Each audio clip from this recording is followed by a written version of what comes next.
Good morning. Today's recipe is about Tokwat baboy, but I will also make a tokwa at manok. You will be amazed because there is a chicken, because this is for my friends that ask me if I still have also chicken recipe. So that's why I provide chicken for them also. But there's a process, of course, which is different from the baboy or pork. So, these are the ingredients. The tofu. So, this is nice for some who really having diet right now, because this is a protein. And of course, it's also a protein.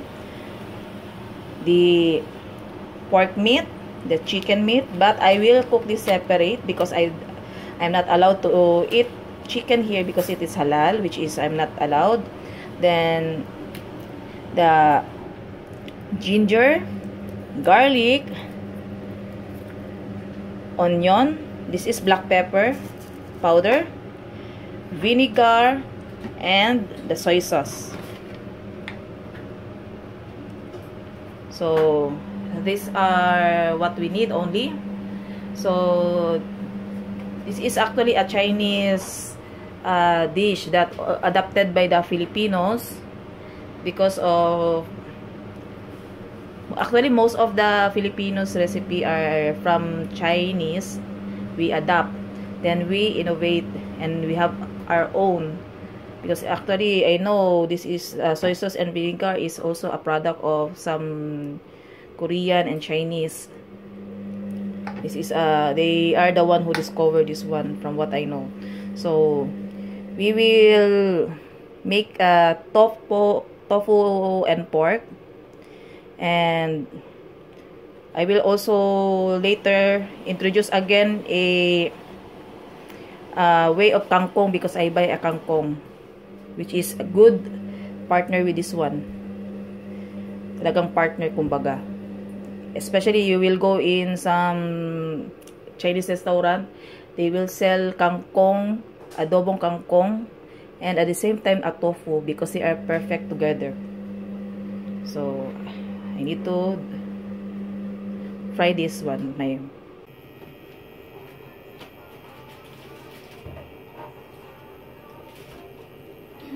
I will fry first is this one, the pork meat, because it has the fat. So once there is oil already, we can fry the chicken. After the chicken, we can fry again the tofu. So no need for me to add additional oil. So at least we save the oil.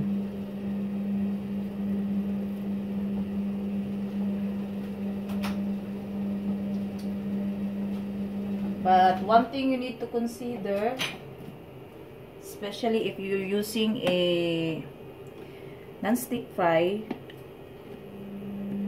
pan,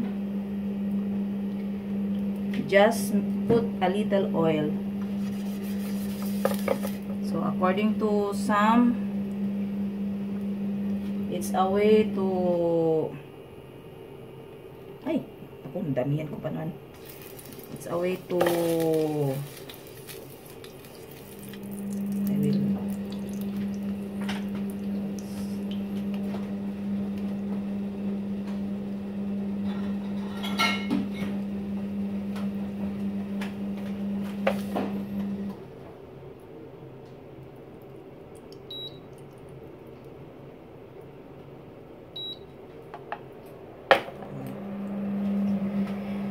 just a little oil. So according to some my research, that is a way to make your non-stick to use longer. So do not, possible, always put a little oil.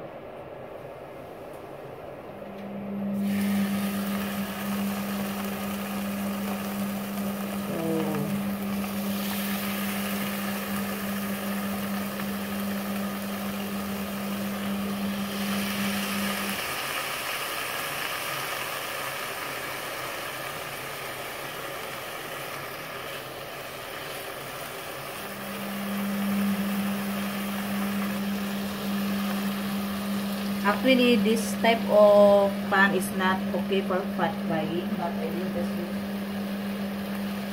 because I don't have any frying pan that it's okay for this one.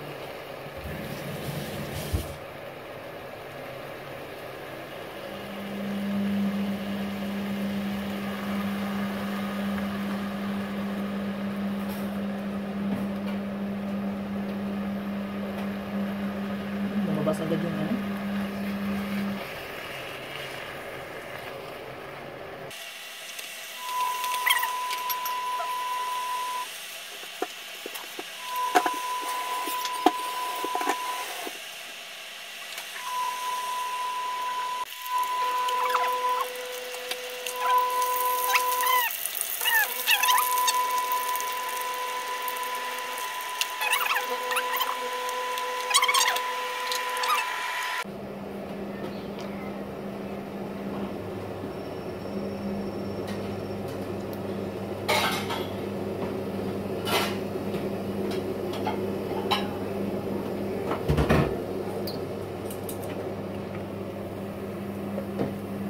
So I will put it separately because I'm not allowed to eat the chicken. Because I will put now the chicken.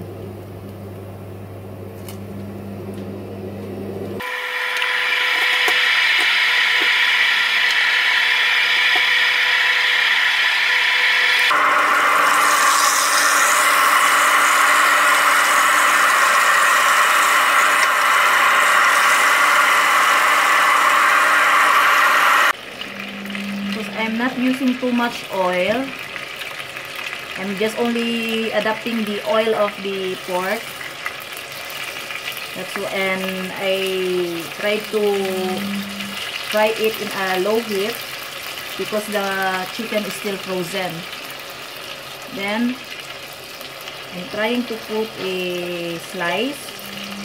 So if possible, each part of the chicken will be cooked properly.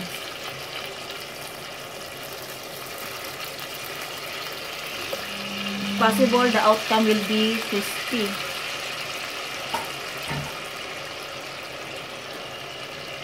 Remember, I put the frozen, so that's why I make a slice to the chicken and I cook it slowly.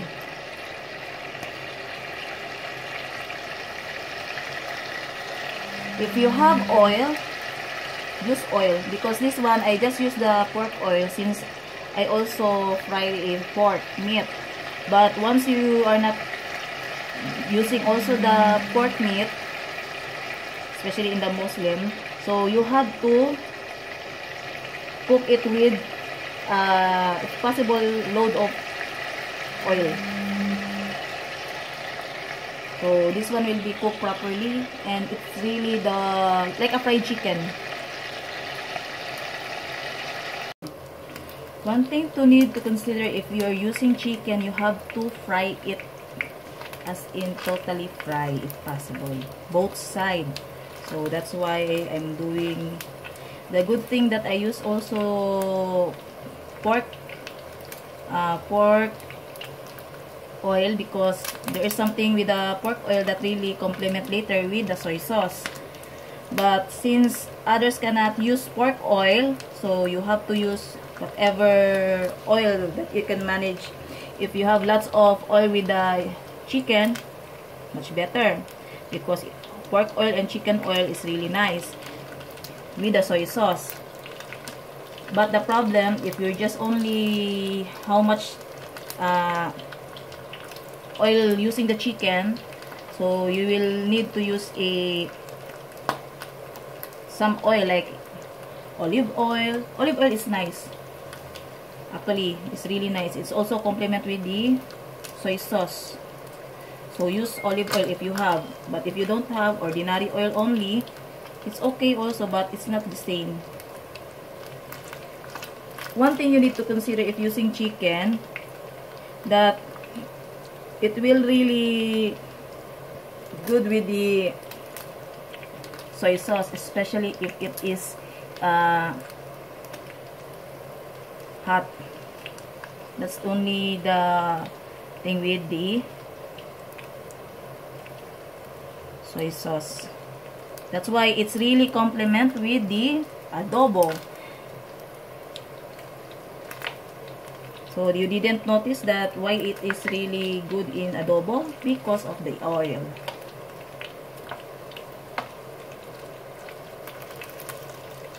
So one thing you need to understand in cooking is why it tastes like this. So you have to understand that also. Actually, that's why I'm talking, so I can share it with you, and you will also in the later cooking you will do, you can already manage to think that if this really suit or not. So I know some others are not using pork oil because they are not allowed to use. So use olive oil if you have, because from what I know, and some are really tried that one, it's really okay. It's just like a pork oil. But in the Philippines, I know it's hard to look for a olive oil because it's expensive. But here in UAE, they are easy to buy because always sale. That's why me, if I have balikbayan box, I really include that one because it's good for my mama.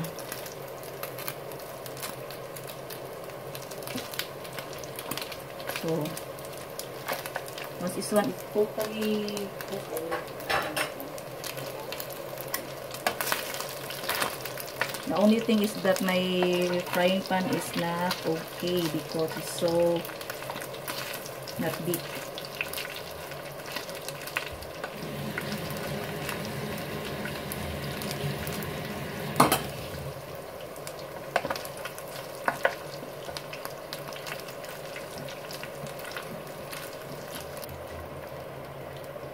Check later, this one will spin gun because it will be absorbed.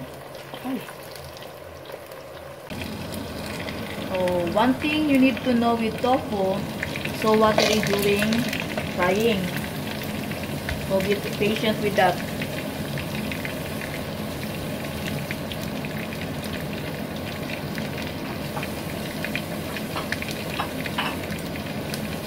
And I already cut.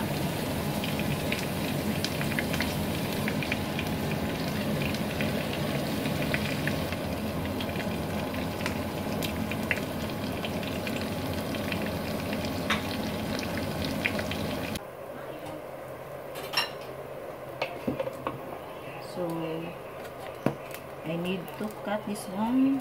And this is the perfect one. Now I need to refry this one again so the other side will be fried.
So this one is your choice, how much salt, paste, and also the vinegar.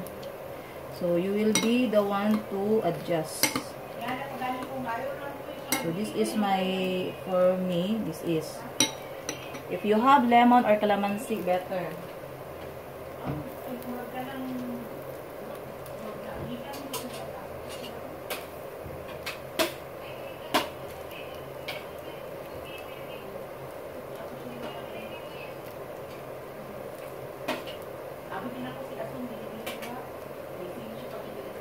If you have calamansi or lemon better, and you have also the green onion leaves, because my green onion leaves already used, so I don't have green onion, so this is what I have.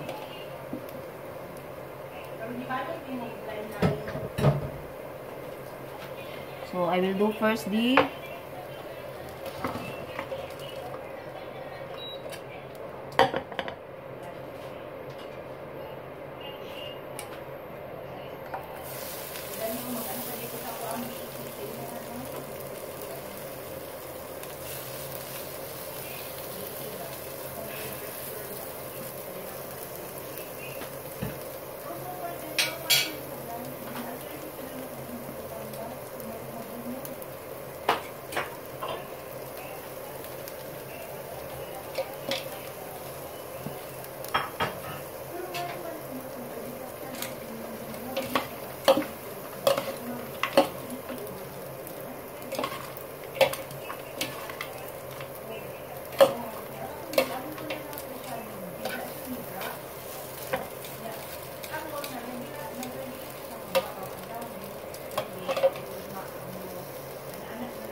one thing you have to consider with the tofu, it will absorb more.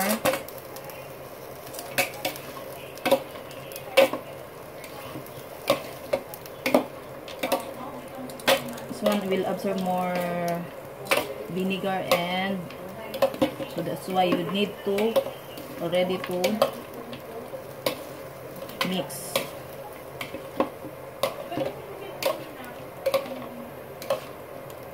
So that's why you must mix it first separately, the one you want to put it here. So later I will buy some onion leaves outside because I don't have onion leaves.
I forget the pepper.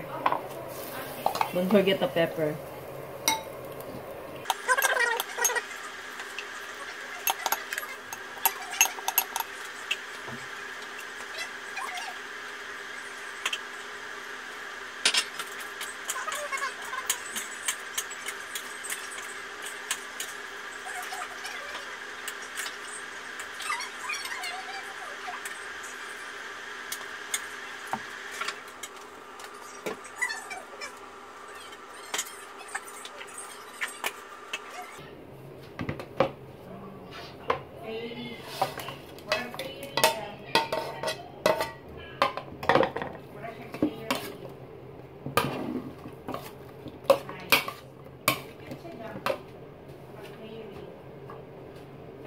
So I mix this chicken to this with already pork and tofu.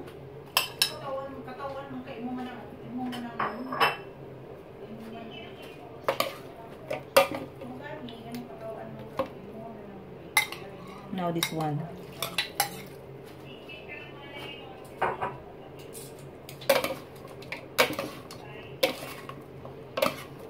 I will buy now try to buy onion leaves.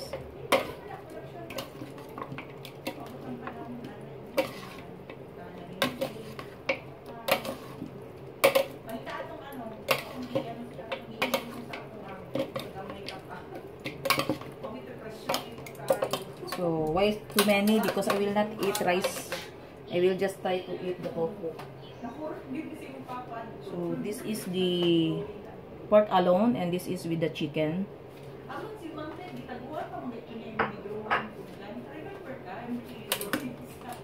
Then later my friend will also pack something because she is night shift.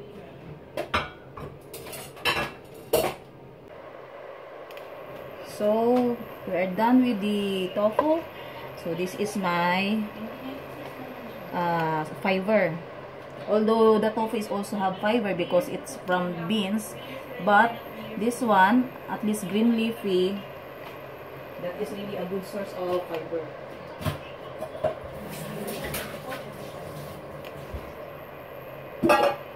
So I will not put anything with that since the tofu is already soaked with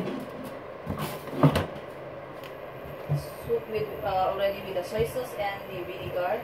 So I will just eat that paired with the tofu.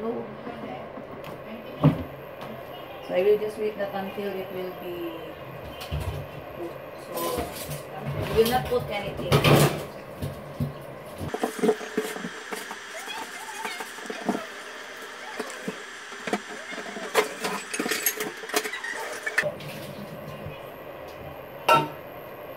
If you have a garlic to garnish this one, is okay. The fried garlic, it's really nice to consider the garlic.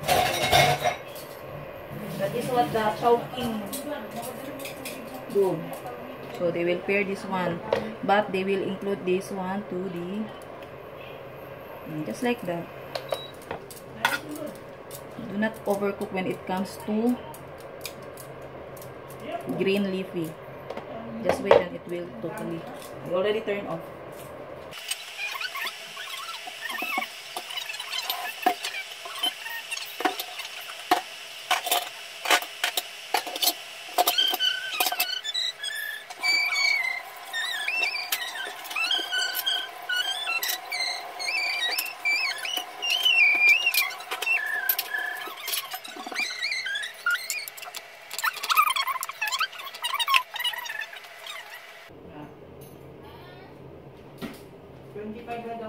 So if you have a dried garlic, put it at the top. So, right? Parang chowking lang yan. Observe yung chowking, meron siyang garlic sa taas. Because before I have a Chinese boss, most Chinese really love this one. They're number one requested in the Chowking store. From Manila man ito nagkapitid.